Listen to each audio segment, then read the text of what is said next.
thank you very much for watching or listening. Liam Hartree here today with another episode of the Simply Inspired podcast. And today I'm really honored and blessed to be joined by a very special guest, ultra runner Rhys Jenkins, who has some tremendous accolades to his name. First of all, this man has raised over £100,000 for various charities. He is the first ever Welshman to compete in the Badwater 135 ultra marathon through Death Valley, which is often described as the toughest foot race in the world. Set a new fastest known time for the Wales Coast Path, 870 miles. Don't hear that every day. Beating the previous record by 2 hours, 19 minutes, I believe. But we've also got quite a few other achievements here. A 2,000-mile run from Boston to Austin, 24 marathons in 24 days. I mean, wow, ran across the width of Iceland. And is obviously sponsored by Rockman. Am I saying that the right way? Rockman, sponsored by them as well. So we've got some amazing things to talk about today, as always with my interviews, not just sports, but deeper into the mental toughness, endurance, motivation, inspiration, life lessons, really, that can be applicable to any area. So Reese, it's always strange talking about someone in third person while they're sitting there looking at me. But hopefully, I've done that justice by sort of condensing a few of those achievements in there. I'm sure there's a lot more as well. But thank you for coming on the show, mate, and thank you for taking time out of your evening for this. Really, it's appreciated. Hey, thanks for having me, mate. And yeah, you did me justice. It's very kind of you. You can tell you've done your research as well, so that's brilliant. Thank you. Well, that's you're very welcome. And I was reading it, and just when I thought I'd heard it all, there was something even more extreme that you've done. But it's very cool. And actually, I should mention you're a race director as well, aren't you? So that needs to be popped in there. So we've definitely got a lot to talk about. Starting at the beginning. Now, I'm not going to linger too long on your origins because we've got a lot to pack in with everything you've achieved. But people obviously look at athletes and people who are achieving great things, such as yourself, as they are at their peak. But as with everybody, it's a process of getting there. So when we go back to your upbringing and everything like that, were you always a sporty person, an outdoorsy type of person, or is that something that came into your life a little bit later on? No, I don't think. Growing up, I was sporty but not outdoorsy, if that makes sense, if that could be possible. I was a team sports sort of guy, so I played football and rugby. Obviously, being Welsh, I think rugby's drilled into it at a very early age. Um, Played in the local leagues and just sort of yeah, got that camaraderie from playing with other people and playing in the middle of winter when you don't really want to go outside and getting the lumps hit out of you left, right, and centre. It's I blame a lot of this on rugby and that sort of mindset and giving you that never give up spirit behind it. But growing up, if you'd asked me I was going to do anything with running, I no 100% wasn't interested in running at all, and sort of fell into it when I was over in America, working at summer camp over there. It just became second nature to me, and it just sort of developed and progressed from there. I noticed the health benefits and how I would actually perform better in the team sports, and then it after a while just hooked me in, and then everything spiraled out of control. Wow, so that was the beginning. Yeah, it makes a lot of sense. So health benefits, summer camp, you said. So what sort of age are we looking at roughly for starting this? God, what was that? I think I was 18 or 19 when I went over to America for the first time to work. It was like a sports camp. You were teaching football all day, but getting up early. And I met one of my best friends now, Rusty Tolliver. At the time, we sort of didn't really know each other. We got to know one another, and he just sort of introduced me to getting up early and running around the track, which isn't for everybody. But when you're running around the track in the middle of these beautiful mountains with incredible views, with like wild animals like creeping in and out of the bushes, it was pretty. It felt like a proper adventure. I know you're only running around the track, but actually the location of it, I think it drew me in every morning. And yeah, it was just we just carried on doing it. We continued that pattern. I think I went back to summer camp like 3 times to teach football, and like just noticed you got better and better at it as you went along. The summer camp was at altitude as well, so that always helps you get a bit fitter. And yeah, 2010 really bit the bullet and ran across America, 2,000 miles. Genuinely just jumped in at the deep end and didn't know whether we'd make it, didn't know whether one of us would die, but somehow pulled it off. Wow, as you do, just run across America, fancy a little light jog there. So, obviously, yeah, I mean, that was one of your achievements I was reading up on. To be completely honest, I thought there might be at least, a half marathon or a full marathon or something before that, because, the timeline with these things, you never can tell, especially with the early days. But yeah, running across America, tell us a little bit about that story because you did jump in the deep end. So first of all, what gave you the idea that you could do it, not to sound sort of I don't mean that in any offensive way, but at that time you were sort of unproven as an athlete. So it's a big place to start, very admirable. But did you ever worry that you could actually finish it and everything? Just to confirm as well, I did run like a couple of half marathons, and I think Oh, there you go. one official marathon in Las Vegas of all places, uh, in the middle of winter. And yeah, it was horrendous, but managed to do it. But it just sort of came around. Like Rusty, best friend, you just message back and forth with your mate, don't you? Just talk about crap, really.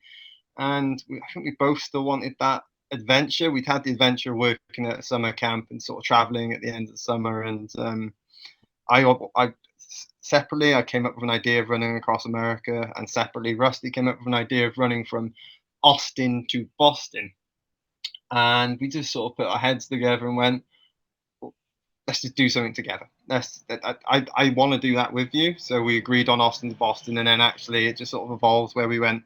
Well, the time of year would be crappy if we went Austin to Boston, so we turned it around, went Boston to Austin, and we just sort of hoped for the better weather. I think we set off for like start of September time, 2010, and I genuinely kid you not, we spent what was it?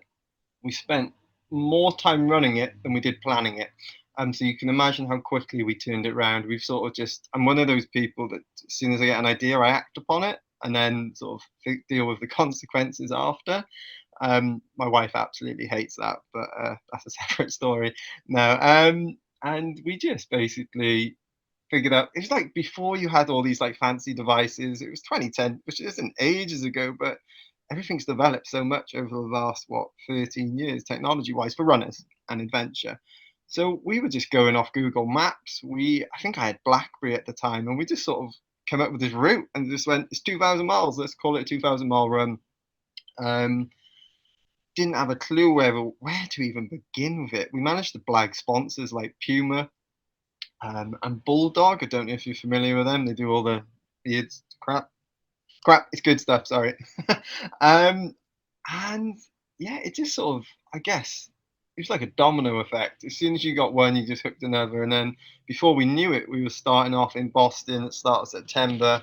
Me, my best friend, my brother, and we had two crew of us, and we just went, yeah, let's run a marathon a day, see how that goes, and it broke us. I mean, the first day I remember sitting down inside a shower with my head in my hands, just like, what the have we got ourselves in for? Body was just absolutely breaking, and I think we followed that pattern for about 4 or 5 weeks, where the body just gradually faded and faded. You're getting lots of injuries between the three of us, and the crew are getting a bit like, what the hell's going on? You're not going to make it 2,000 miles. And it got to a point where we just like we something needs to change, and we decided to take a rest day. Um, I went, oh, I feel a bit better for having a rest day, and we went back and we gradually built up again. So we went like half marathon, then we went up to a marathon, and we just gradually kept on moving it. And by the end of it, we were like running 30, 35 miles a day every day, taking the eighth day off. So we'd run for 7 days, take a day off, run for 7 days, take a day off. So our weeks were actually 8 days, not 7 days, if that makes sense in any weird way. So we'd literally bust our asses get into that rest day, because you knew that rest day you could just lay in bed, not do anything, eat a massive tub of Ben and Jerry's, and feel like you've achieved something. I don't think I ever looked at it as a 2,000 mile run. I think I just went from day by day by day. You get to see these cool places at a runner's pace. You go through trials and tribulations. You fall out with the people you're with, and then the next moment, your bromance is on again. It was just an absolute. clusterfuck, but also a massive learning curve in where I've gone from there. It was just an amazing adventure going back. I think the word adventure sort of what's the word, trumps the word run. I think it was all about the adventure at the time, and therefore the run was just the mechanism to get the adventure, and it felt less intimidating. Yeah, well, it makes a lot of sense. An amazing adventure, and I really get that type of vibe of well, like the Everest thing, and then people say, "Why do you want to climb that?" Well, because it's there. They said so. I do get that sort of, and I mean that as a compliment as well. Of like, why don't we take on this challenge? Flagging sponsors. I mean, fair play to you. So, with this run, can you describe? I mean, it's too much to describe all of it, but just to give people a little feel for like some of the scenery and some of the places you were running through. Obviously, it's 2,000 miles, so it's too much to talk about everywhere. But I wonder if we could get a vibe for that because it's so far out of your average Joe's day-to-day life. Obviously, other ultra runners will have some idea, even doing like 50, 100-mile races and stuff. You do get to see the sights, but not quite like what you saw the sights with that. So it'd be good to touch on that a little bit, please. Nah, the views were insane, but also insanely boring. I genuinely like people get this Hollywood picture of you running down the road, and like you've got mountains and valleys to your left, and you got big animals to your right, and it's just amazing. It wasn't. I'd say 95% of the time it absolutely sucked in terms of like the morale behind it and like the views. You're on majority of the time we were on paved roads, we were on fast roads. We were naive. We just went A to B. Can we run on the road? Yes. Cool. Sometimes we got kicked off the road and we'd have to literally bushwhack our way through to the closest road and continue. It was that lawless, I guess, if you want to put it that way. And our crew would literally write directions down on the back of a piece of paper. That piece of paper is not going to last all day, so like it would disintegrate, and you wouldn't know where you're going. So then they'd have to wait at each and every turn that you got to. On some days, like you would just be on the same road going straight the whole way for like 30 to 35 miles. Like like we got up to that point and we've managed to deliver that distance. I think one day we actually went, oh, let's just do 51 miles. No, was it? No, 61 miles. And it was because my dad was 61 on the day, and we just, well, fuck it, let's celebrate his birthday and run 61 miles. And we did it, and it was amazing. And then we had a day off the next day. But like you found yourself waking up in a different town each day, which when you're in like the middle of nowhere in America, I think that's what appeals to me most because you're in these like you get to meet the locals, you get to stay in these non-chain hotels where you actually get a true feel for what the vibe is around the town and where you're actually to. We started in Boston, which is a beautiful city in itself. We went through New York City. I remember running across, I think it's the Brooklyn Bridge, isn't it? The main one. Um, and my phone had died. I was ahead of everybody else, and I just had that massive buzz of just legging it into New York City. And then I got into New York City, and I was like, ah, crap! I have no way of finding out where anybody is because my phone's died. I'm a Welshman in New York. I don't know where the hell I'm going. So I had to backtrack and ended up backtracking like 6 miles. And yeah, it was horrendous, but still got to see the city at a runner speed. And you know that it was just like somebody just opened the door and you're just full of energy and you're legging it into that city. Austin obviously is where we finished to. That city is immaculate. I mean, the people that came out to see us, like we're Welshmen over in the USA. Like we shouldn't be getting these people come. Like we had loads of people come out and like turn out for us.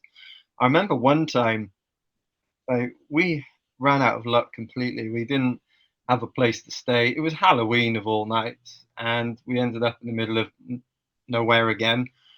And there were no motels, or if there were, they were already sold out. And we just knocked on the door of a church because we saw the lights on. They were having some sort of Halloween party, and they welcomed us in straight away. They opened the door, they fed us until we were full. I mean, they just really like they found out. We told them what we were doing, and they just couldn't do enough for us. It like they stuck us on the back of a hayride and took us around the town like we were heroes. It was just like absolutely insane, man. I guess when you're out of the big cities, that for me is the America which is like really bloody cool. And the wildlife. One day we were going down the road and we are on the side of the road and the local pulled over and was like, you running down this road, like you continuing on for a few miles. And we are like, yeah. We're running 2,000 miles actually. And he's like, okay, that's amazing.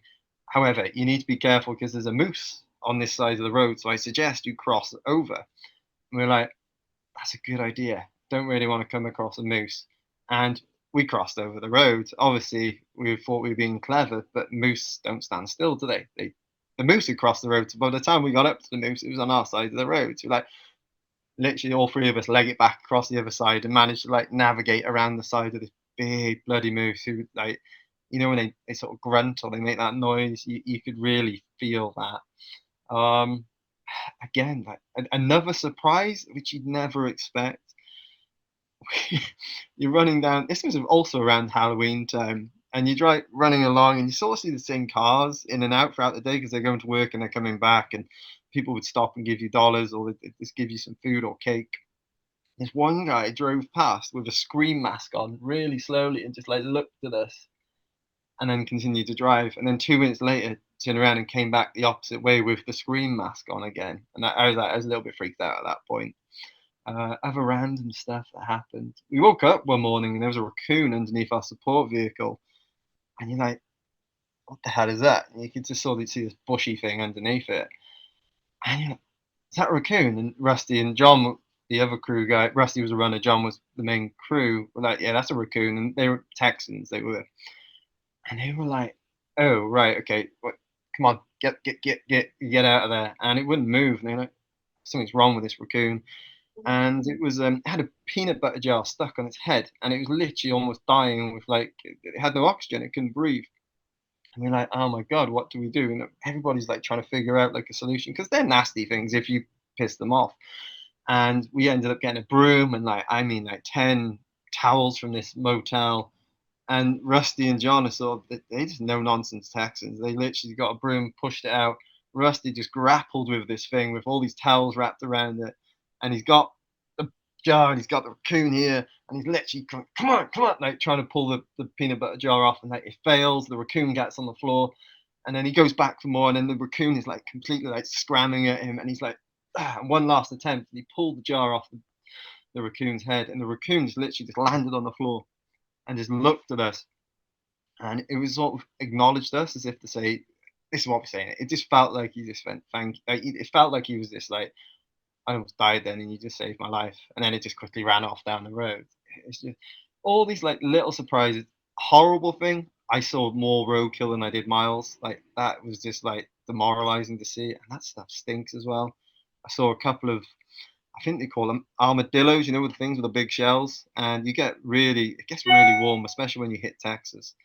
And the sun, if the armadillos have been hit by a car, they just roll over. But the sun bakes down on the shell, and then the shell just explodes.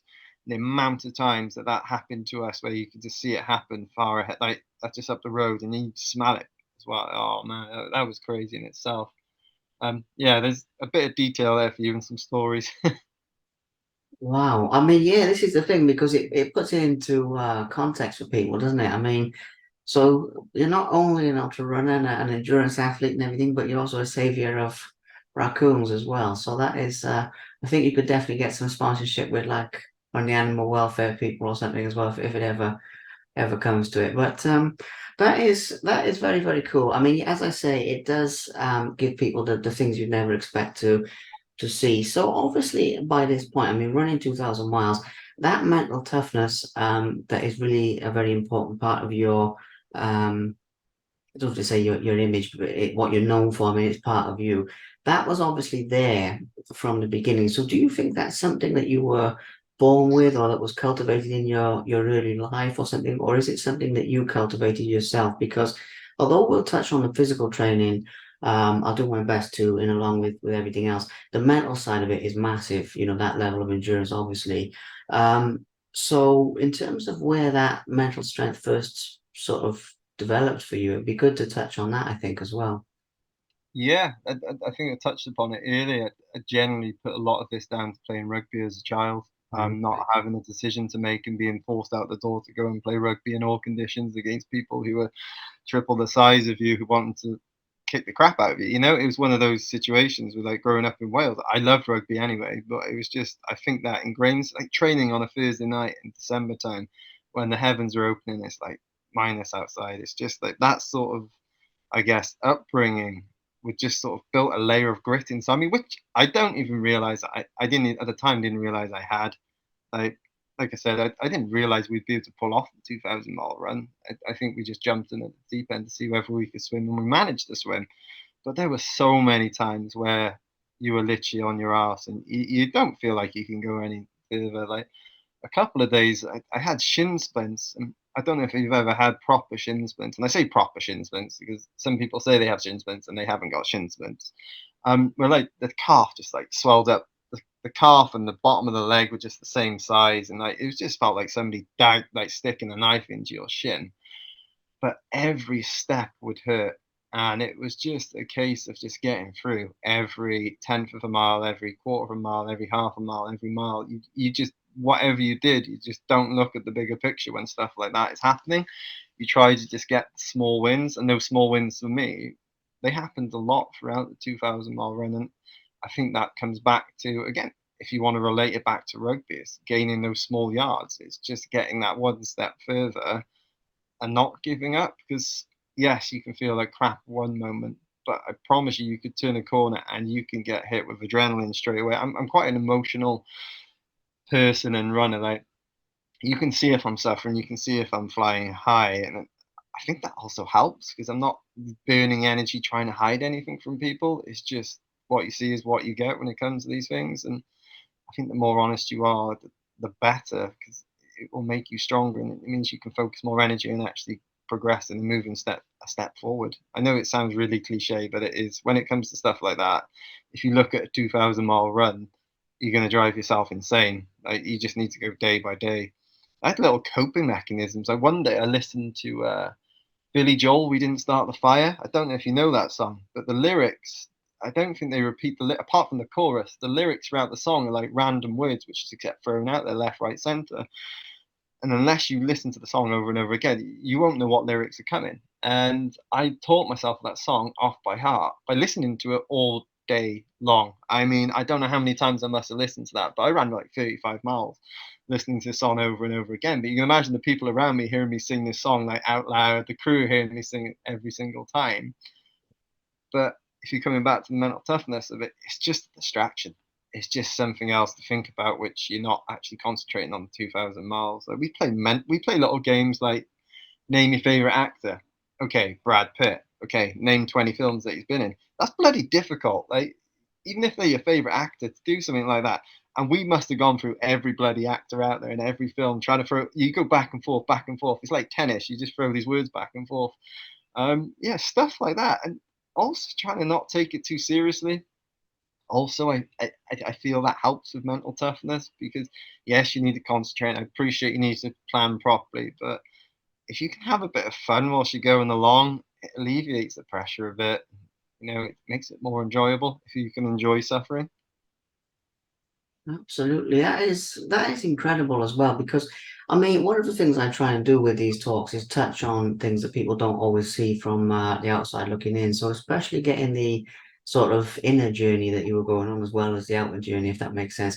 It's very good to touch on that. Now we'll move into some other races in a moment. Before we do, what can regular people do to improve their mental toughness on a day-to-day basis? And when I say regular people, I'm not sort of looking down on anybody. I'm just saying that obviously not everyone's going to run 2,000 miles across America. They might do something else. But whatever it is, that's an important goal for them. As I said at the beginning, I imagine some of these things are universal. Now, you went to your upbringing being super important. Hear you on that. Are there ways that people can strengthen their minds in the same way that we would strengthen our body? Maybe if you could share one or two, I don't want you to share everything because people need to speak to you, but maybe one or two things would be quite cool about that. No, man, Jenny, I'd also just mention that this is just obviously my personal advice. So it may not work for everybody, but do a lot of mindfulness. I feel that it allows you to find different compartments within your brain, and I have a massive head, so obviously I have a massive brain. I'm joking.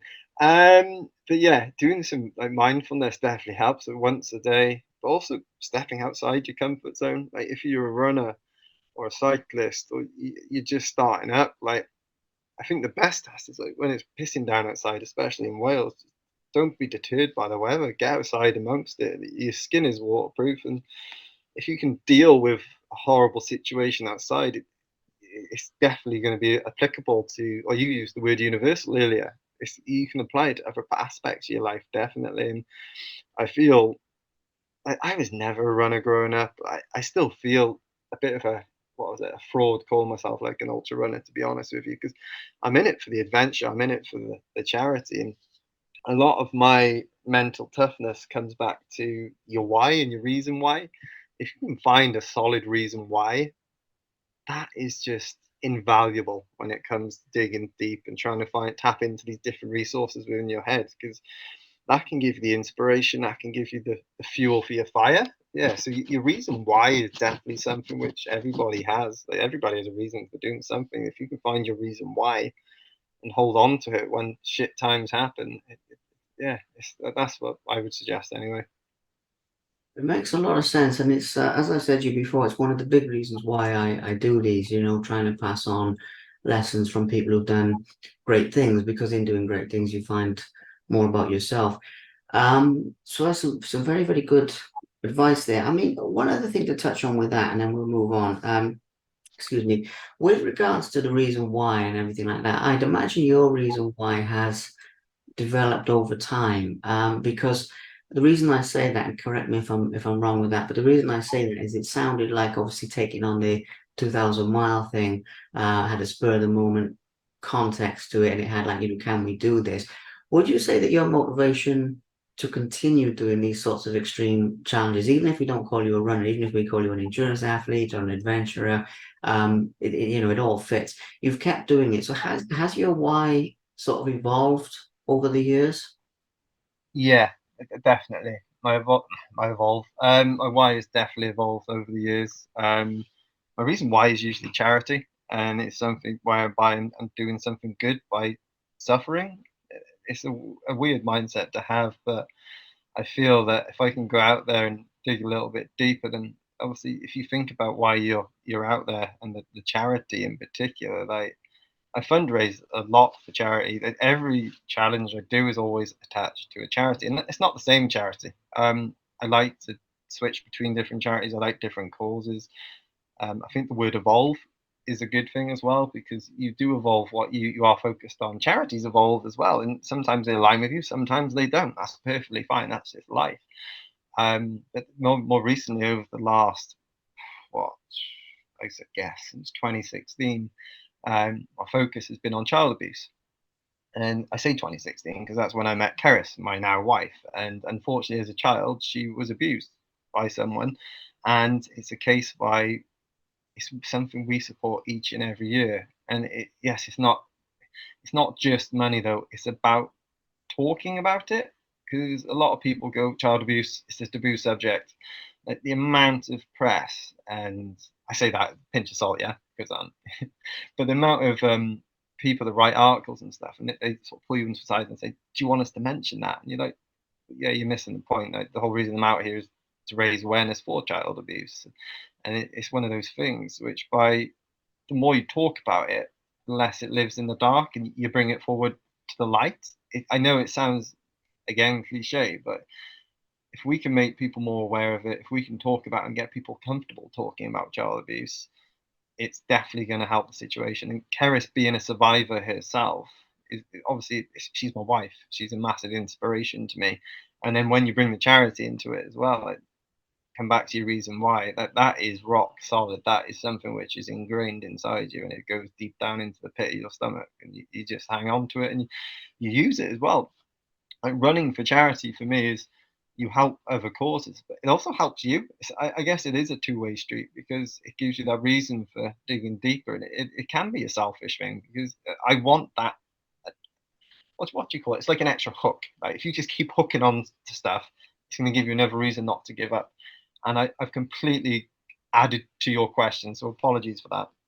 No, I love it. I absolutely love it. I mean, you answered more than one thing in one go there, which is really cool. But yeah, I mean, the depth of the motivation makes total sense. Again, like I said earlier, there's an inner aspect and an outer aspect. But what you said about raising awareness, breaking down barriers, I mean, that is massively important because how many things in the world people are so much more aware of now. Um, in so many ways. I mean, like, funny enough, I had a guy on here recently who runs crazy distances for autism awareness because he's autistic, for example, right? Just as an example. And, we were talking about that about, say, I can't remember exactly how old he is, but say 20 years ago or something, there was very little awareness. There was a lot of bigotry. There was a lot of misunderstanding and ignorance. Now there's a lot more understanding. So that's just an example arbitrarily, but that type of thing. Yeah, it's what you said there, bringing it out of the dark. It's especially something like abuse like that. I mean, it I think sort one of of the most. thrives. Sorry, I've cut No, you off there. go on, go on. You just got me thinking. You carry on. What are you going to say? I'll say one of the most surprising things I've ever had happen. And it was never, never even like came into our minds. Obviously, Karis being a survivor in itself, didn't even think this would happen. But we ran the length for the UK. I think it was 2021, I think. And we had survivors come out and run with us, and we were just like gobsmacked by this, like people willing to share their stories. And then I think the most surprising thing was, yes, some of them were strangers, but some of them were also friends and family who you didn't have a clue what had happened to them until they came out and they felt it was comfortable to actually speak about it. Mm. And they will speak about it to you, and it just sort of it adds fuel to the fire and it motivates you to keep on going. And it's just yeah, that was one like a side product of it which we never saw coming, which we're both incredibly humbled by. I think is the way you should put it. Yeah, humbled completely. Well, yeah, I mean, this is the thing. I mean, something like that as well with abuse. I mean, it does sort of thrive on secrecy or on that, that hidden aspect, if you get what I mean. And um, I can really see the ripple effect of what you're doing. And what I mean by that is, say, even those friends and family, they speak out. That's healing for them because that's probably been festering inside them for God knows how long. But then obviously other people hear them talking about it and they think, oh yeah, okay, maybe I could speak about it as well. And it just goes out and out and out. And I think that's an incredibly powerful way of having a positive impact on somebody because it transcends your individuality so much, and it's sort of like a movement then, which is really powerful. Running the length of the UK, coming back to that. Now you've run the length of the UK, the length of Iceland, I believe, as well, isn't it? You've run some incredible things. Now I'm going to try and condense this down a little bit. Was America 2,000 miles? That was the longest one, though, wasn't it? Across one end of the country to the other. That was the longest run. Yeah. I've done some cycling as well, which was longer, but yeah. Okay. Okay.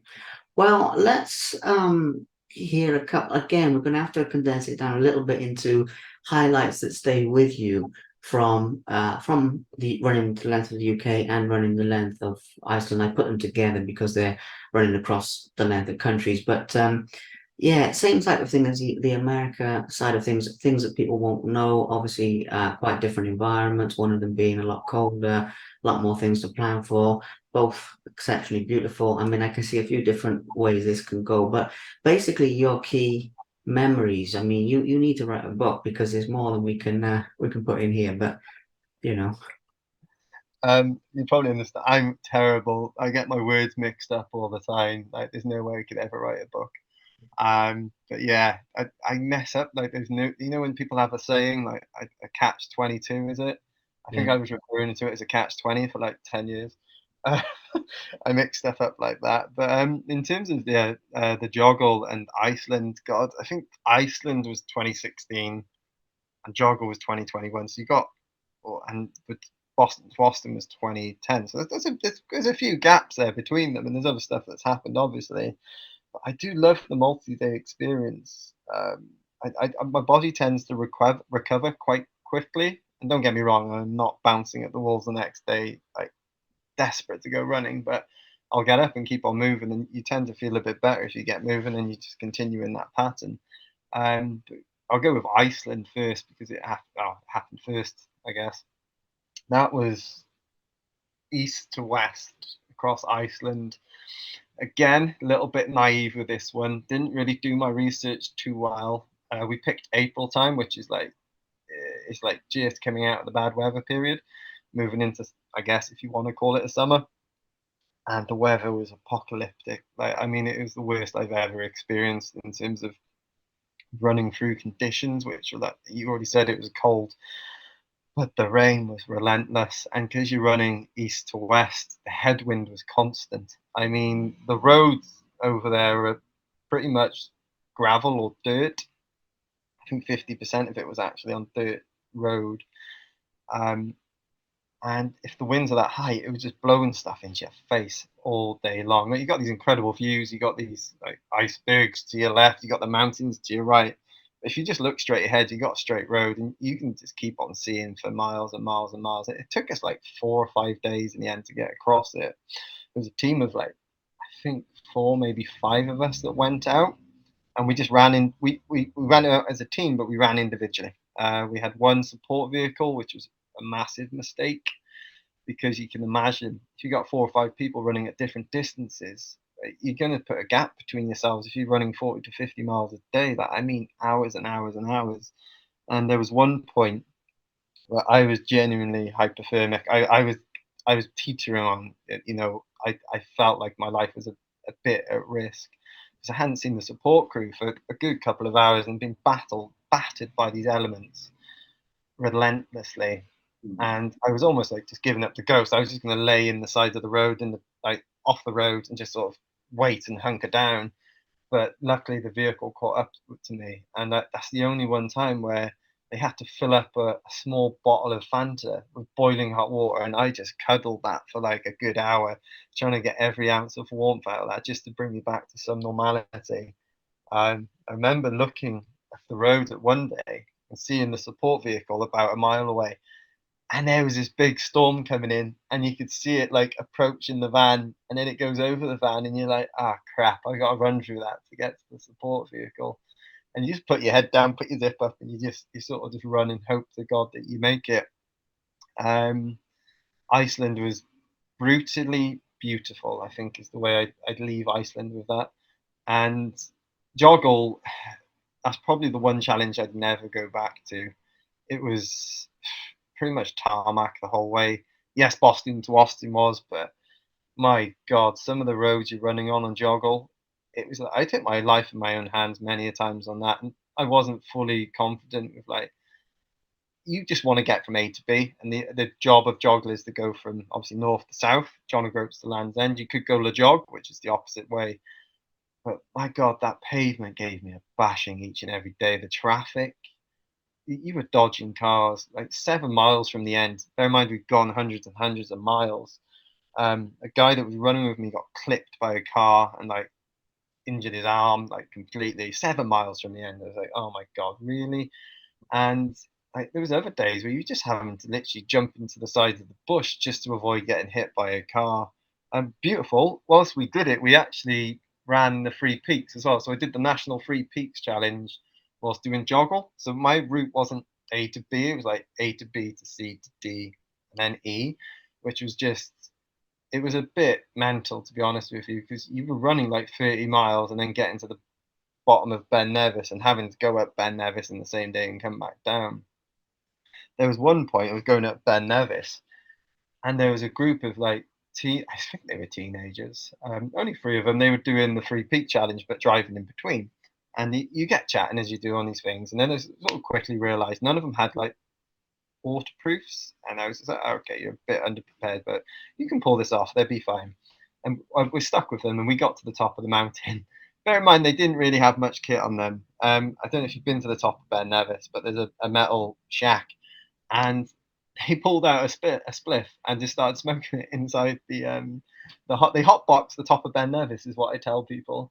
To which I had to like, this is cool, but I'm going to have to love you and leave you now because I have to get off the mountain. I have to run like another 30, 40 miles tomorrow. So I actually checked in on them afterwards, and they got back down fine. But I was just like, you don't take any kit up with you, but you take a spliff. I was like, that is dedication, I guess. I'm not entirely sure where to go with that one. Other stories from the joggle, it was just, yeah, I'm one and done with that challenge. It was just, it battered me completely. Keris, my wife, was heavily pregnant at the time. She was my only crew throughout. She was the one person that was there throughout it. She was, well, we did it in July time, and she gave birth in November. She was quite far along. I just remember that it was an ordeal for me, but also for her, like having to look after me. I'm a bit of a diva when it comes to stuff like this. Like I'm joking, partly joking. She'd say I'm not joking, and actually I am a diva, but that's her opinion. But yeah, joggle, amazing challenge. The mountains were incredible, but the roads were just they were scary. Yeah, one of the times I've actually been scared from actual traffic, and I ran 2,000 miles across America. Like it's like the UK one really shook me up a bit. Oh, well, that says something about the state of our roads, doesn't it? But uh, um, yeah, I mean, I think the roads are a lot wider, at least the parts I've been. So you don't have this thing of parked cars on either side, or if you do, it's a lot more in between. But yeah, Iceland. I mean, wow, and with the whole book thing as well. What you do with that, I'm not telling you how to do anything with your life, but just something you may not have come across.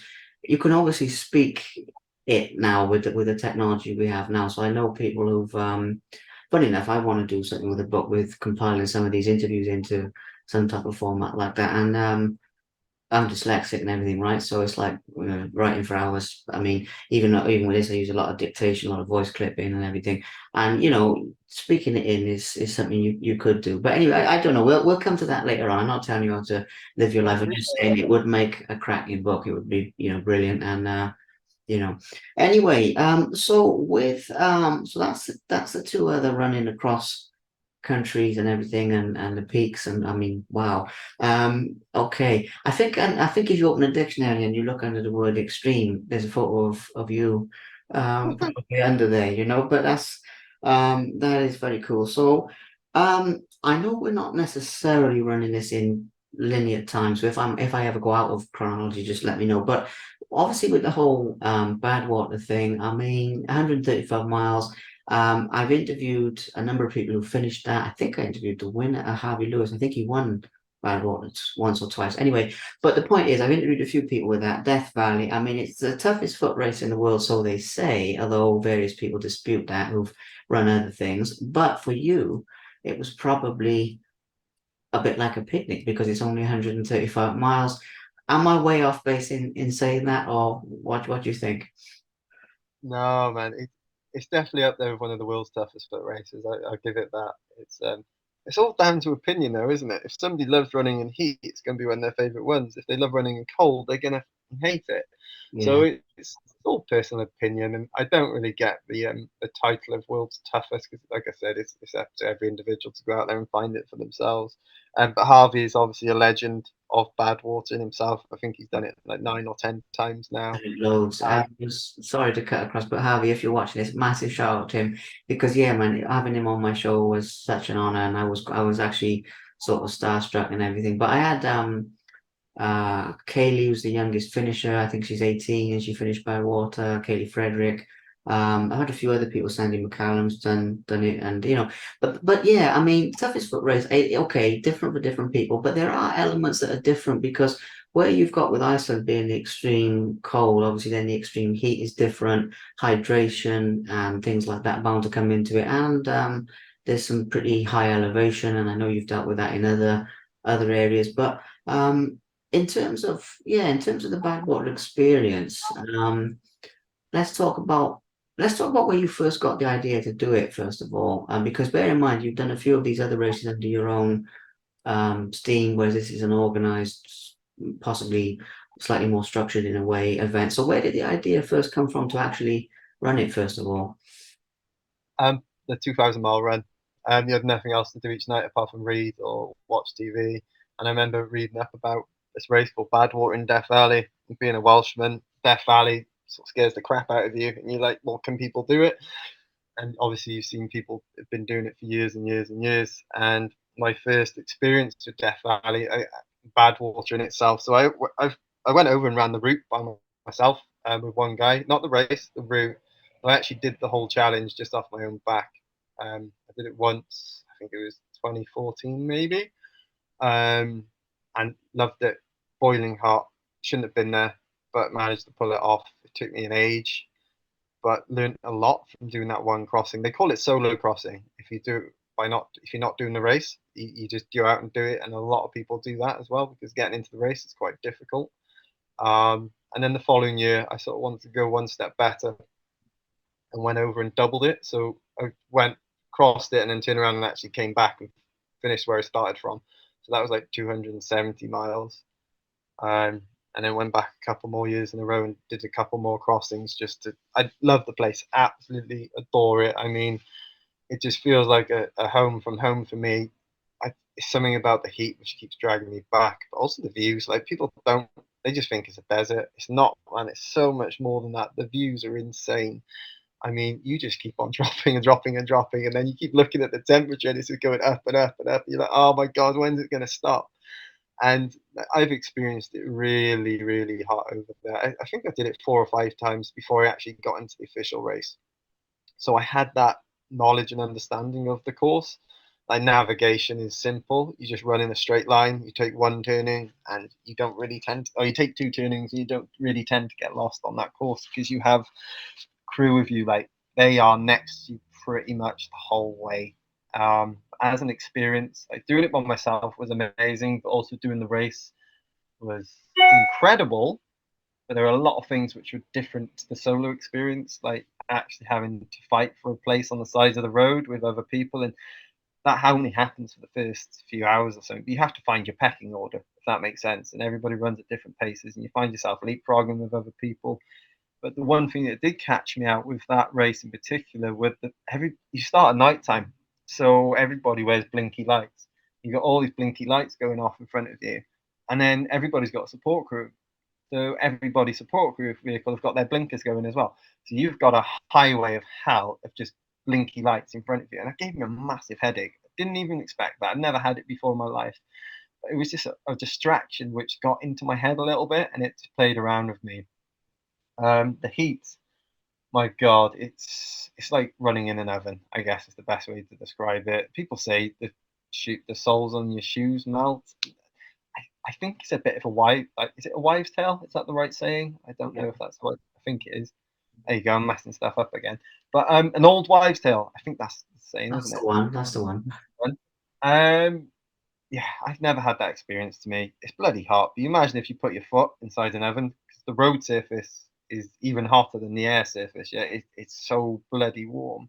Your foot's going to swell, and the first thing that happens to me is my Achilles starts swelling, and then you don't really tend to see it, but you can feel it in your shoes. Your shoes just get tighter and tighter and tighter, and then before you know it, like, oh yeah, my feet are swollen. Great.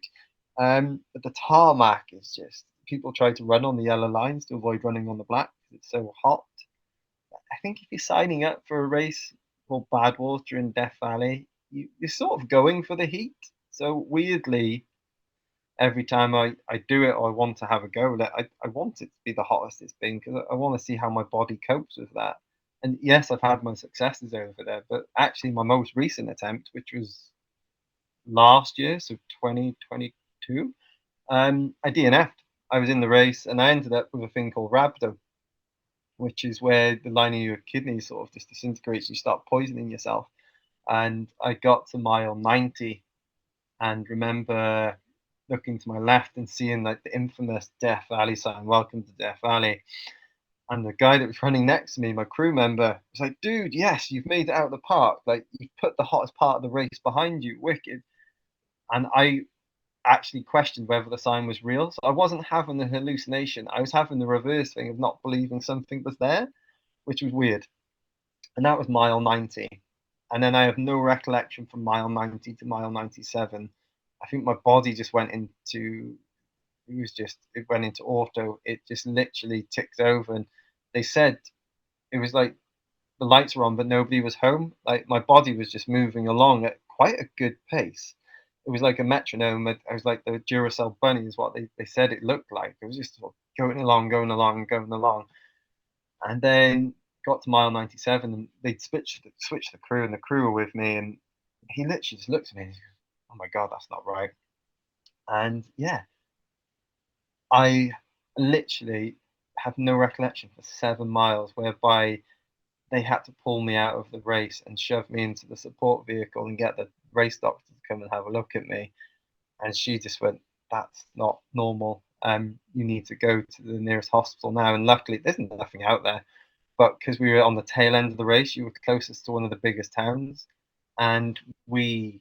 Oh, I have no recollection of this. So this is all the story they gave me. They sort of just said they drove to the hospital, but the doctor told the crew not to rush, but to just drive there quite quickly, so not to cause any more panic, because she knew something was really badly wrong with me. And they got there and they did their test, and it was rhabdomyolysis, which is like, as a runner, that's one of the things you really try to avoid. Sometimes you get the perfect storm and it just happens, and it happened to me, unfortunately, in the world's toughest foot race. I guess my point is, though, you can finish this thing 4 or 5 times and still then go back for the sixth time and actually DNF. I guess another part of the appeal, a finish is never guaranteed over there. It's never guaranteed, because of the conditions and, like you said, the elevation.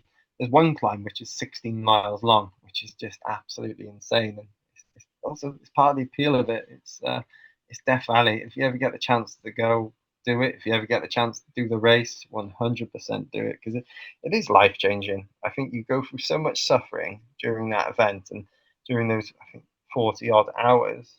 When you get to that finish line, it's one of the most peaceful places I've ever been. It's one of the most, like, I've just felt at peace with myself when I've crossed that finish line. Like, in a way, slightly saddened because that's the end of the journey, but also really proud of myself and quite content with where life has taken me. Like that place is a place called Whitney Portals, which is it's just below Mount Whitney, which is like the highest mountain in USA, continental USA, I think the right term is.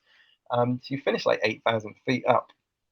It was pretty high. You can imagine you just turn around. You've been fighting through the desert for quite a while. Pardon me. And you can have a point where you just turn your head and look back in yourself, and you can see the desert behind you, man, for miles and miles and miles. And then you just turn the corner, cross the finish line, and there's this beautiful like oasis of like mountains, running water, streams. It's just immense, absolutely immense. What an incredible story, the inside track of that. What and the amount of times you've done it and everything. I mean, even on your own, and it's incredible.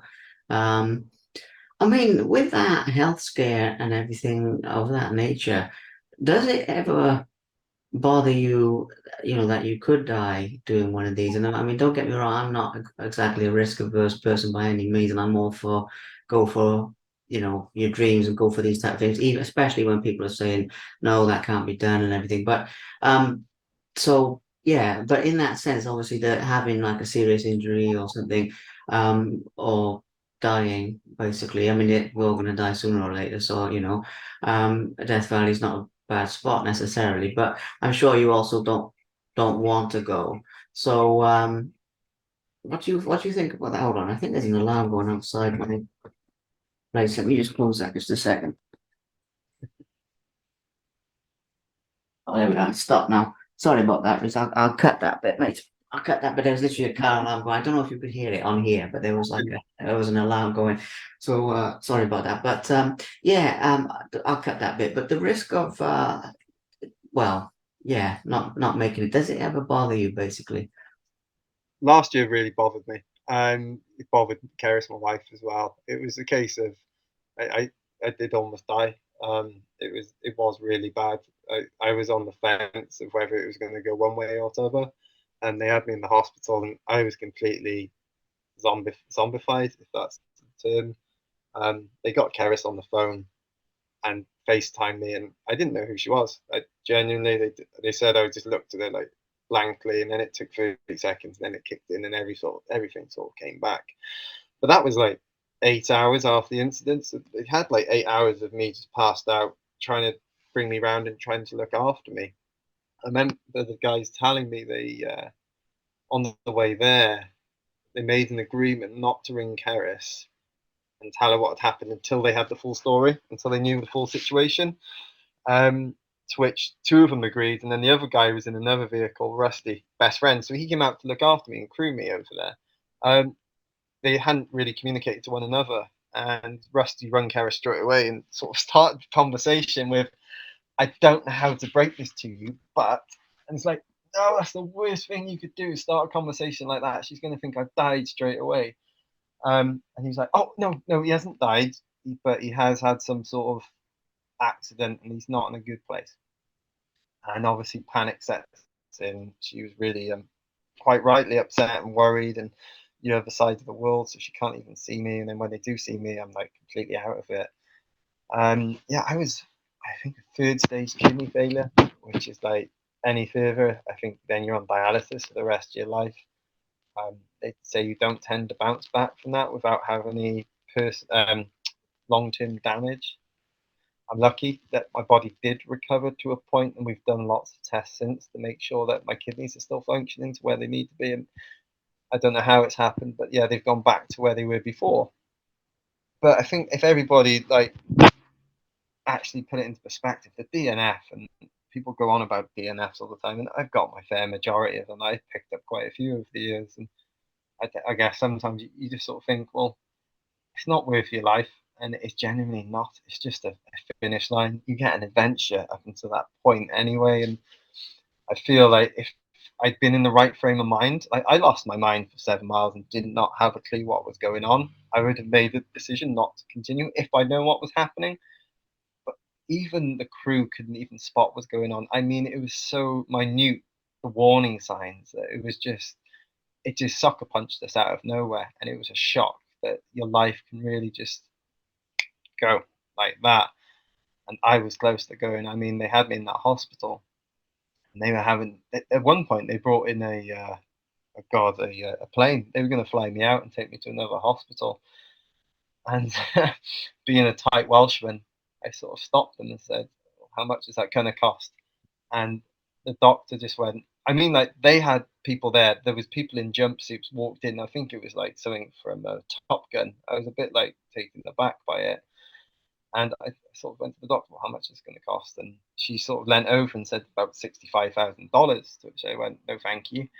Um, it was a case of like risking my life, or it was a lifetime of debt for me and my family, and it was a horrible situation to be in, and I'd never wish on anybody. And I think it makes you appreciate the NHS over here even more when something like this happens.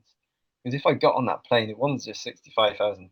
That was just the ride. That was just the taxi fare. Like as soon as they get you in that hospital, you're talking. It would have been in the millions, and just to bring me back, which we made the decision to just like we convinced the doctors to just give me one more blood test, and the condition was if my levels are going in the right direction, we will continue with the treatment here. And I will not get on that plane even. And luckily, they did the bloods, and the results came back, and they were going in the right directions. I sort of said to Keris, we discussed it with her, and I sort of just said, look, I'd like to think I know when if I'm dying or if it's getting worse. And at the moment, I feel like I'm getting better. So let's just give it another test. They did the test and they were fine. They weren't fine, but they were going in the right direction. Another side story off it, the way they did the bloods was quite interesting. They take the blood out of my arm. The hospital wasn't really a hospital, it was more like a waiting room. And they would give the bloods to the janitor, and the janitor would drive 3 hours, 4 hours up the road to an actual hospital, test the blood, get the results, and call back. And then he'd have to come back. And then they literally, I think they did 3 or 4 times. That poor janitor had to drive back and forth that same route, back and forth to get my bloods for me. Bless him. But yeah, back to your point with the question in particular, like, it's quite shameful, really. I'm not proud of what happened. You get some people out there like, you just keep on going until you. Like, no, that's just fucking idiot. That's just idiotic. You don't want to risk your life. You don't want to walk away. I've got a newborn child. I say newborn, he's 2 now, so he's keeping me on my toes. But if I died, I'd be leaving Keris, I'd be leaving him. I'd never have a chance of knowing him. And it's something which I am very ashamed of that actually happened last year. And if I, like I said, if I'd been in the right frame of mind, I would have pulled the plug sooner. It's just I'd lost my mind and I was incapable of making a decision. So hopefully that answers your question.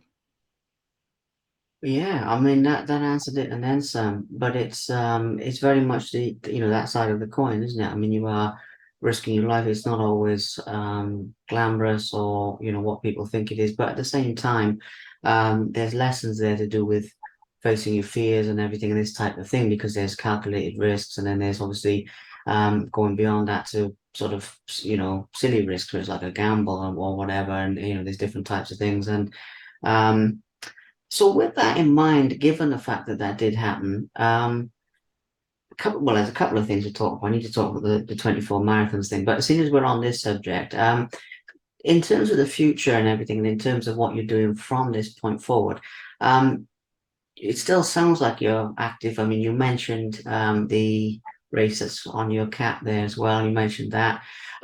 So are you going back out to do these type of things? Are you still doing, say, I don't know, like 100 milers or something, but tapering back some of the really extreme, like, Iceland or Death Valley, or basically the future plans in reflection of the experience you had nearly losing your life?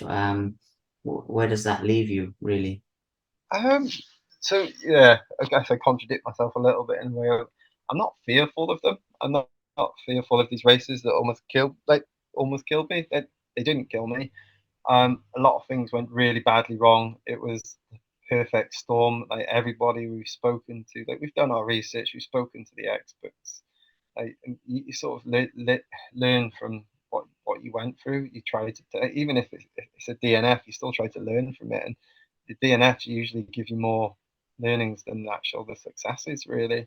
And 100% when I go back to Badwater, I don't want my last adventure over there to be a failure. I want to go back over there and prove to myself, prove to my son that you know what I can do it and I can do it in a safe manner. Don't get me wrong. I'd never get to that point with Rabdo again, and now I've been through it. I'd like to think I can like manage it a little bit better and sort of the crew that were there as well. I take back the same crew because they saw what happened. So ideally, they'd be able to spot some signs which happened during that event in itself. It was like they even did bloods after it, and they sort of had a case of blaming long COVID. I had no other symptoms of it apart from them telling me this, and I'd never ever be able to realize that unless they actually did the bloods. But yeah, with that, it's just a case of you learn from it, and then it becomes a challenge in itself in going back and completing that in a safe manner. Like, yes, you're running through Death Valley, and yes, you're doing Badwater, one of the toughest races in the world. But nobody's ever died from doing that event. People have died in Death Valley, yeah, but that's like been unlucky tourists who've broken down in the middle of nowhere and not had any water for 2 or 3 days, and they've died. It's just trying to be reasonable in your mindset. And like I said, I'm not fearful of these events. If anything, I'm as hungry as ever to go back and finish them. It's not it's not intimidating to me. It's appealing in a weird way, if that makes sense. Yeah, it makes a lot of sense because it's one of those things, where as human beings, one of the things I've learned, one of many things I've learned from speaking to people who've accomplished so many things is we all have these sorts of emotions, but it's how we deal with it. It's not like somebody like yourself, or anybody like I do doesn't feel these things at all. You're like another type of human or something. Like it's the same type of things, but it's then how you respond to it. And yeah, you're not fearful of it, but the point of view of how you weigh the risk and everything like that is fascinating for people to see the inside of it. And again, I think people can learn from that. Now, with the 24 marathons thing. As I've said to you, because of moving and because of everything else, I have done my homework, yes. I've done my homework on this bit the least. So I don't actually know much about it other than I've read that you did 24 marathons in, I think, 24 days. So with that, I mean, one of the things that I have to bring up here is I've come across the idea that people tell people that some of these things are not possible. And the reason I bring this up, and then obviously you proved it, it was possible, is the Iron Cowboy guy, James Lawrence, did however many Ironmans it was every single day, and people said to him, that's not possible. Your body will break down. This will happen, that will happen. Obviously, he did it, and then he went on to do more. I think he did like 200 of them or something absolutely, I mean, insane. But in terms of yourself doing 24 marathons, 24 days, first of all, did people ever tell you that it couldn't be done, or do people ever tell you that type of thing with any of your adventures? People used to tell me it couldn't be done. Like with the 2,000 mile run across America, people said you're stupid. Why are you doing that? But with like the 24 marathons in 24 days, it was it was a whirlwind decision. Rusty is I blame a lot on Rusty, and Rusty was over visiting from Austin. He was staying in Cardiff with me for a while, a month or two, and he came over and crewed me on a. I did like a 145-mile race along the canals from Birmingham to London, and he crewed me on it and looked after me. And then like 2 weeks later, he was still over with me, and we just wanted to reminisce and do a challenge together, which we ran across America together. And we were like, well, what can we do? What have we got left on? How much time have you got left over here? And we just went, oh, cool. Well, let's run a few marathons. I mean, well, you've got 24 days, so why don't we do? All right, let's just do 24 of them. And it's 24 hours in a day. And I think there was like that sort of connection with it in itself. And we just went, oh, can it be done? Yeah, we're both confident we can do that. And we've run 2,000 miles across America, so we know we can do the distance. I don't even know what 24 times 26 actually adds up to. Was it? If you want to do the maths, feel free to, but I can't even remember. Um, and we just went, well, let's just have a go. And I think we decided 2 days before we set up the Just Giving page for a CF, a cystic fibrosis charity, CF Warriors. And that number 24 is actually it's a symbol of theirs as well. And it just all sort of fitted. The time frame fitted as well, and we just went after it. We just got up at 6 a.m. one morning, went out, ran the first one, and continued in that pattern. We just carried on getting up early, getting out there. I managed to maintain a 9 to 5 job at the same time as doing the marathons in itself. With Rusty, like he was over visiting, so he was on holiday, so he was getting a bit more time than me, but he's a much better runner than I'll ever be. And it, like Harris was a big part of it. She was literally turning up in the middle of nowhere. We did the same route every day. We just went around the park, and I think it was like a 5 mile loop. So we did that like 5 times with an extra mile at the end. It was a cool challenge. We did it in the centre of Cardiff, so we got a lot of friends and stuff in Cardiff. So each day we'd have someone new come out and run with us. And then on the final day, I think there was like best part of 25 people running around with us. It was like a nice, really cool experience to get to know the running community a bit better as well, because people we were knowing are bringing along complete strangers, and then they're sharing the stories with you. Like we didn't do a lot. It didn't really suffer too much during that, which also then makes you pose the question, right? How long could I possibly do this for?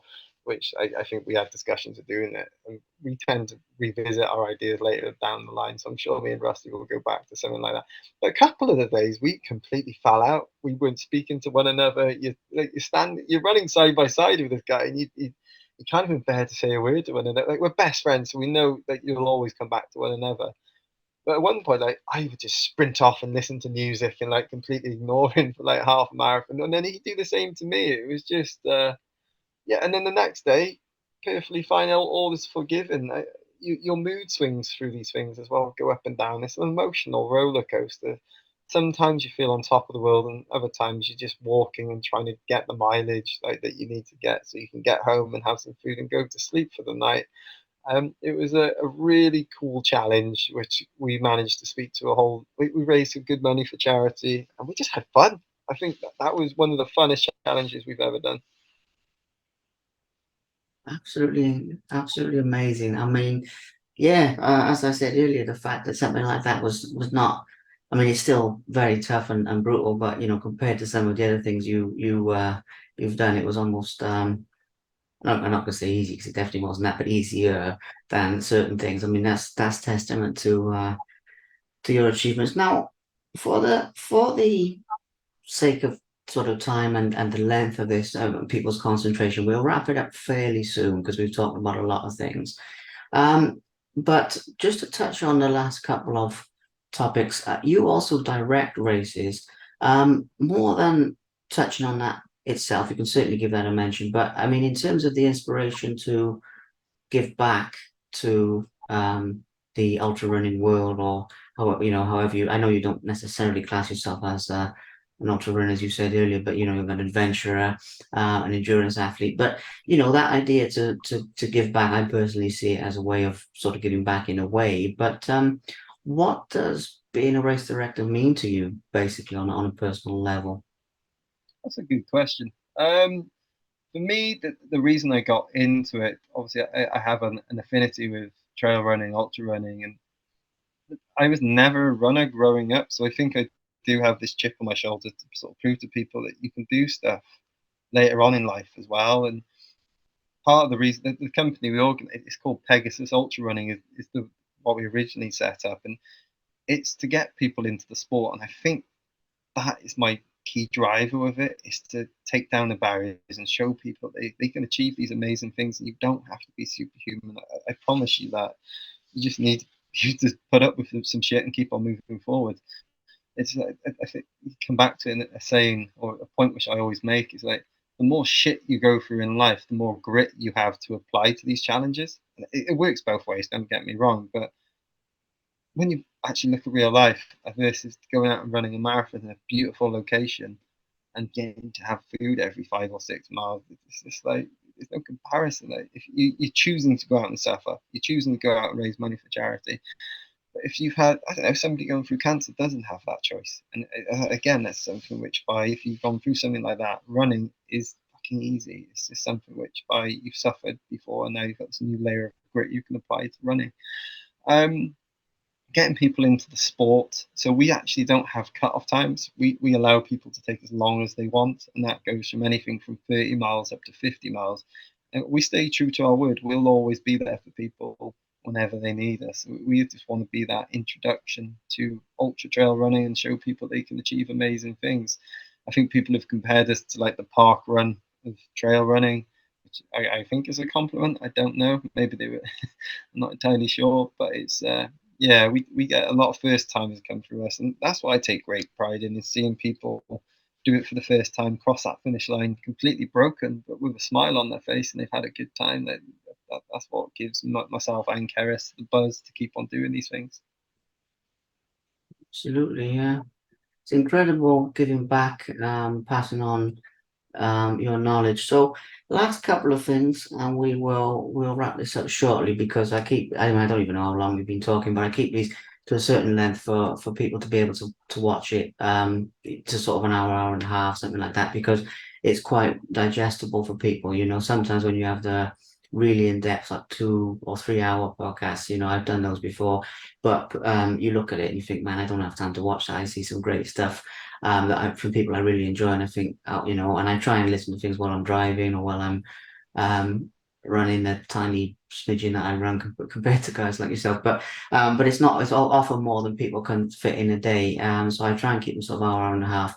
Um, when it comes to the life lessons thing and the mental toughness thing, obviously, we've talked about a lot of lessons sort of laced through this talk. If there was anything you wanted to add to somebody who wants to achieve a big goal, even if it's not in running, and they're looking at it in the beginning and it looks a bit daunting. And I know you said earlier, even with the 2,000 mile thing, take it a day at a time and all that. But basically, people who want to achieve their dream, I know it sounds kind of corny, but whatever dream that might be, what would be any other sort of final advice you'd give to those people before we wrap this up? And if you have an idea, roll with it. Genuinely, it's the best things I've done in this sort of sport, in this industry, is just the snap decisions of deciding to go for something, and don't let something intimidate you. If somebody else has achieved it and you want to go after it, feel free to. Um, Find your own way. Like, do your own research. What may work for somebody may not work for you. Don't be disheartened by that. Learn from it. And if you do have setbacks, that's part of the experience. That's part of the journey. I guarantee you, everybody's gone through the same thing. Everybody's had a crappy run. Everybody's had a lot of people have had DNFs. It's a common thing to happen. And this could be running, it could be cycling. It's just, yeah, find your own way with it. And yeah, just believe in yourself. Again, it's corny, it's cliche, and just break it down into manageable, digestible chunks, both physically but mentally. Like, a lot of this sport and high percentage of it is all mental. Like, genuinely, the longer you can hang on to, and I compare it to, imagine you being dragged along the back of a car on a piece of string, and you're going through all the dirt, you're hitting all the rocks, they're going at 60 miles per hour. If you can just keep on hanging on, that car will run out of fuel at some point, and it will stop, and you'll get to where you need to be. It's just hanging on that second longer, hanging on whenever people were checking that tile. It's having grit. Grit is a word which is synonymous with me. It's just having that grit. And I am not the best runner out there. I'm not the fastest. I'm not the fittest, but I am stubborn and really got an ability to just suck up shit and keep on going with it. It's just, yeah. Again, hopefully you take some learnings from that. And yeah, maybe another lesson is don't listen to Rhys, because Rhys ends up in hospital sometimes. Well, as I said at the beginning, some of them are universal, and they are applicable to different life areas. I mean, you're out there finding your limits, exceeding them at times, certainly breaking down the ones you thought you had. Raising money. I mean, so this is the last couple of things. I just want to give these a brief mention. Fundraising, I read that you raised £100,000 or thereabouts. Is that an accurate figure, or is it more now? It's over 175 now, which is pretty Wow, cool. wow, yeah. My 100. next target, 200,000. We'll see if we can get there. And to give a quick mention to your sponsors as well, I need to give them a quick mention so they don't feel left out if they listen to this. Just in terms of the relationship with them, what it's like working with them, what they do for you. I don't mind really, but just a little bit about that relationship. It deserves to be mentioned because they're doing some great work helping out. Yeah. So Rockman, the lovely company organisation, they were a sponsor of mine when we did the Wales Coastal Path, and they stepped up for that challenge, and that was the agreement. And they've been amazing. They're lovely. They're all about mental resilience and mental toughness. And Taz, the guy behind it, you're a Barry lad. He's actually a Penarth lad, so no doubt you've probably walked past one another at some point in your lives. But it's a lovely organisation which gives back to charity as well. It's just about showing people that you can build mental resilience as well. It's a very cool community to be part of, and I've got other sponsors as well who, nutrition. There's a trail running company that sponsors me who do kit for like beginners, and like it's reasonably priced. It's stuff which it aligns with my ethos when it comes to it, because you don't have to go out and spend thousands of pounds on kit. You can easily get what you need um, by finding the right companies, and you don't have to pay thousands of pounds. You can genuinely afford it. Like running should be one of the most cheapest sports out there, and this company, Harrier Trail Running, probably should have named it earlier. One of the most honest ones out there, I feel. Absolutely, yeah. Well, it's good to give them a mention, and get there. I mean, gosh, I'm just trying to think now because yeah, even though yeah, you said about the Wales Coast Path and the fastest known time, and I don't even think we've touched on that, but we've touched on a lot of things that will really help people. And my aim for this was two things, right? One of them was the fun stories from your adventures, which we've had, and one of them was the inspiration and the wisdom and the knowledge that you've gained from these experiences, which we've had. So with that, I mean, it ticks my boxes 100. Well, I mean, way more than what I expect. I knew it would be a good interview, but way better than what I expected. Again, do you know what I mean? Honestly, hand on heart with that. And the things you've achieved so far, and just it's absolutely amazing because it just shows people so many things. It shows people that what we think of as our limits are not really there in most cases, for one thing. The toughness and the grit and everything, how that can grow inside you, like building a muscle in your body, building a um, muscle inside. I mean, there's so many things. I'd be here all day, and I'm personally going to be listening to it back and taking notes. But when it gets out there, I mean, it's really going to benefit people. I really feel with yourself that doing something along the lines of motivational speaking or doing some talks about this stuff in more depth would be really beneficial to the people who listen to it. I'm not sure if you've considered that, but it's just another thing about the book. And like I say, I'm not telling you how to run your life or anything, but like if you were doing a motivational talk, 2,000 miles across America or whatever, I would pay to listen to that. Like, and obviously I've had the experience tonight, free of That's charge. very, that's very sweet of you, mate. Thank you. Uh, Seriously, I that's mean, I genuinely would rather I'd rather run 100 miles than do public speaking. yeah. Literally, I crap myself every time. But I completely get your point about it. And do you know what? I think that's something which I've set myself in my mind to tackle at some point, because I want to get my story out there. But it's also more about facing that fear and living by my ethos and sort of living by what I say, going out there and tackling the shit.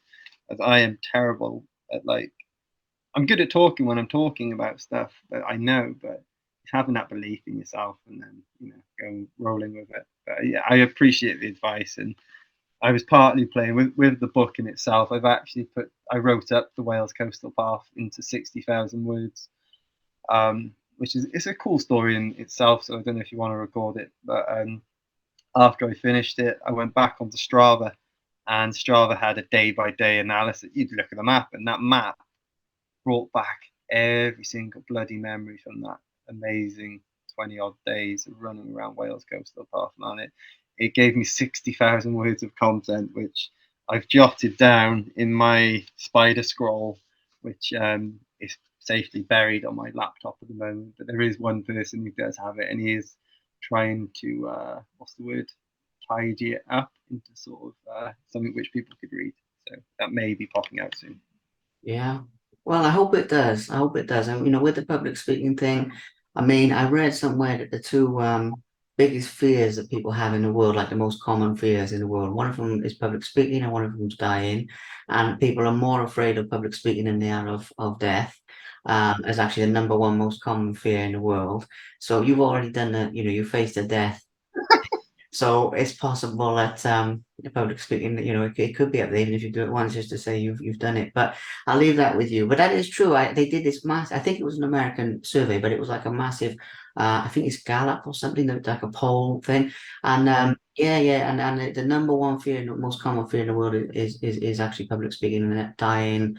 And then it goes on into other stuff. I think it's like heights and spiders or whatever else it is. But yeah, those two are the top two.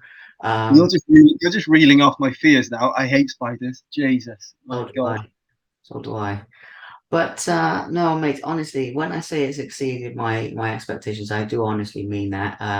Because at the end of the day, I'm doing these for that inspiration and to give people that hope and that positivity because there's various reasons of mine why I do that, and this has really, really, really ticked those boxes. As much as it's fun and it's really, really, really entertaining, and at times gone by really fast for me, which means it will for people listening to it. Some of the stuff you shared are hard hitting. It's like when you're running 2,000 miles or whatever. If you look at that metaphorically in life, if our talk helps people go even a few more miles, so to speak, in their journey metaphorically speaking, then our work is done. Even if it inspires a handful of people, our work is done, and it'll definitely inspire more than that. But for now, I mean, I've taken a lot of time out of your evening and everything, so I just want to thank you, again, hand on heart, for sharing everything you've shared, and for being a totally open book, with so many different things about your life. I thoroughly enjoyed it, and let's just keep in touch for sure. And it's nice to I did Vale Morgan. Yeah, there we go.